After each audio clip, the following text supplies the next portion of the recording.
আসসালামু আলাইকুম। একটা বিষয় নিয়ে কথা বলতে চাচ্ছি। সেটা হচ্ছে বিদেশে উচ্চশিক্ষা গ্রহণ করার জন্য অগ্রিম প্রস্তুতি গ্রহণ করা কেন প্রয়োজন? অনেক স্টুডেন্ট ভাই ও বোনেরা বিদেশে উচ্চশিক্ষা গ্রহণ করতে চান, কিন্তু তারা লাস্ট মোমেন্টে এসে এদিক সেদিক দৌড়াদৌড়ি করেন, সময় অপচয় হয়, টাকা নষ্ট হয়। তো যারা চিন্তাভাবনা করতেছেন তাদের ব্যাচেলর ডিগ্রি অথবা মাস্টার্স ডিগ্রি অথবা তাদের পিএইচডি ডিগ্রিটা দেশের বাইরের থেকে গ্রহণ করবেন, এই স্বপ্নটা যদি আপনি পূর্বের থেকে দেখে থাকেন এবং ওই প্ল্যান অনুযায়ী নিজেকে সাজান, তাহলে টোটাল বিষয়টাই কিন্তু খুবই সহজ হয়ে যায় এবং আপনার সাকসেস হওয়ার পসিবিলিটি অনেকাংশে বেড়ে যায়। ধরুন আপনি ইন্টারমিডিয়েট ফার্স্ট ইয়ার বা সেকেন্ড ইয়ারের স্টুডেন্ট, ইচ্ছা আছে ইন্টারমিডিয়েট বা এসএসসি কমপ্লিট করার পরে আপনার ব্যাচেলার ডিগ্রিটা দেশের বাইরে থেকে গ্রহণ করবেন, হোক সেটা ইউরোপ, হোক সেটা কানাডা, আমেরিকা বা পৃথিবীর যেখান থেকে। তো এখন আপনার যেহেতু প্ল্যান ব্যাচেলার ডিগ্রিটা ইন্টারমিডিয়েট কমপ্লিট করার পরে দেশের বাইরে থেকে গ্রহণ করবেন, এই প্ল্যান অনুযায়ী আপনার নিজেকে সাজাতে হবে। যেরকম ইন্টারমিডিয়েটে থাকাকালীন অবস্থাতেই কিছু সোশ্যাল অ্যাক্টিভিটির সাথে ইনভলভমেন্ট হতে পারেন।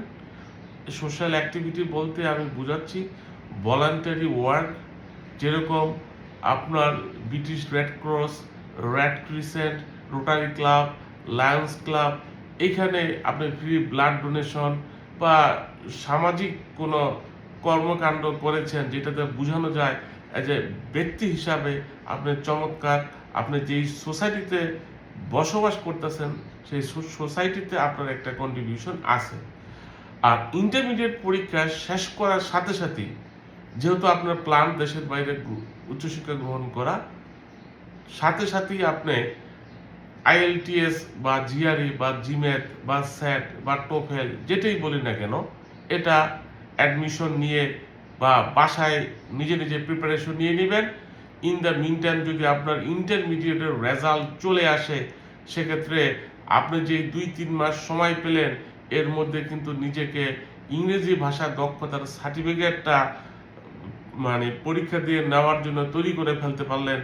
তো আপনার সময় নষ্ট হলো না এবং আপনার একটা সঠিক পরিকল্পনার কারণে আপনার কোনো স্টাডি গ্যাপ হলো না এবং আপনি স্মুথলি টোটাল বিষয়টা নিজের মতো করে সাজিয়ে সময় নিয়ে করতে পারলেন।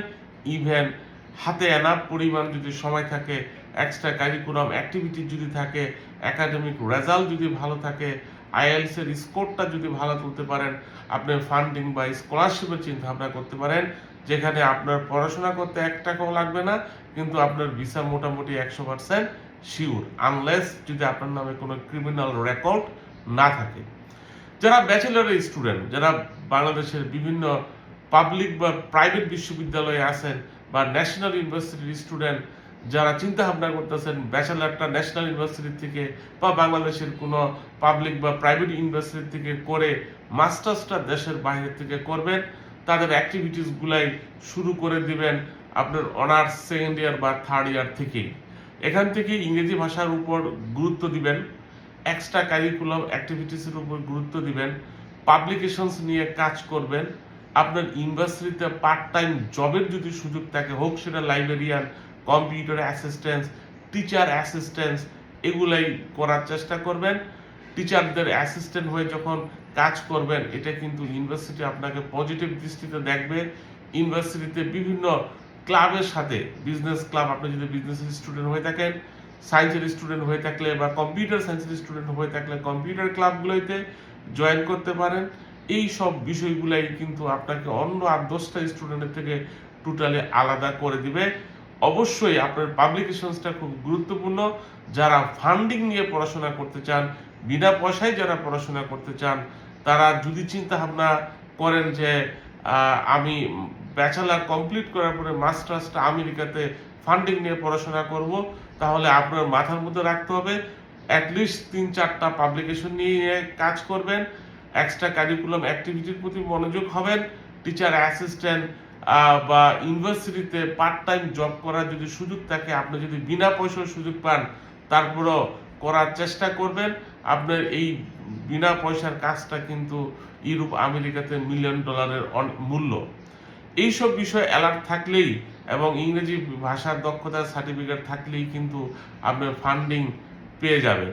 আরেকটা গুরুত্বপূর্ণ বিষয়, যারা ভিসা প্রসেসিং সম্বন্ধে জানেন না, এরা সংশ্লিষ্ট অ্যাম্বাসি থেকে আপনার ভিসা রিলেটেড যেই কোশ্চেনগুলো রেইজ হয়, bank statement, bank solvency certificate, source of ফান্ডের, এসওপি সম্বন্ধে, লেটার অফ রিকমেন্ডেশন সম্বন্ধে, মেডিকেল রিপোর্ট সম্বন্ধে, পুলিশ ক্লিয়ারেন্স সার্টিফিকেট সম্বন্ধে, ডকুমেন্টেশন অ্যাটাস্টেশন সম্বন্ধে যেই জিনিসগুলোই দরকার হোক না কেন, এগুলোয় অ্যালার্ট থাকবেন এবং ব্যাচেলার কমপ্লিট করার পূর্বেই এইসব বিষয়ে যাতে আপনি মোটামুটিভাবে একটা আইডিয়া পান, সেই বিষয়ে আপনি সচেতন থাকবেন।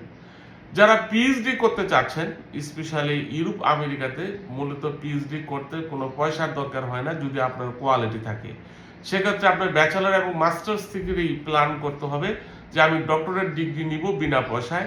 সম্ভব যদি আপনি আপনার পরিকল্পনাটা সময় নিয়ে করতে পারেন এবং পরিকল্পনা অনুযায়ী যদি কাজ করতে পারেন, তাহলে অবশ্যই সম্ভব। ইউরোপ আমেরিকা বা কানাডা, অস্ট্রেলিয়াতে স্টুডেন্ট ভিসা, ভর্তি, ফান্ডিং, স্কলারশিপ সহ যারা পড়াশোনা করতে চান বা ভিসা প্রসেসিং নিয়ে যারা আমাদের থেকে জানতে চান, তারা সরাসরি আইডিয়াল ওভারসিজ এডুকেশনের অফিস ভিজিট করতে পারেন। আমরা ideal overseas education Europe, America, কানাডার স্টুডেন্ট ভিসা, ভর্তি, ফান্ডিং নিয়ে লাস্ট 15 বছর যাবৎ কাজ করতেছি। আশা করি আপনাদেরকে সহযোগিতা করতে পারবো। আপনাদের সকলের প্রতি রইল শুভকামনা।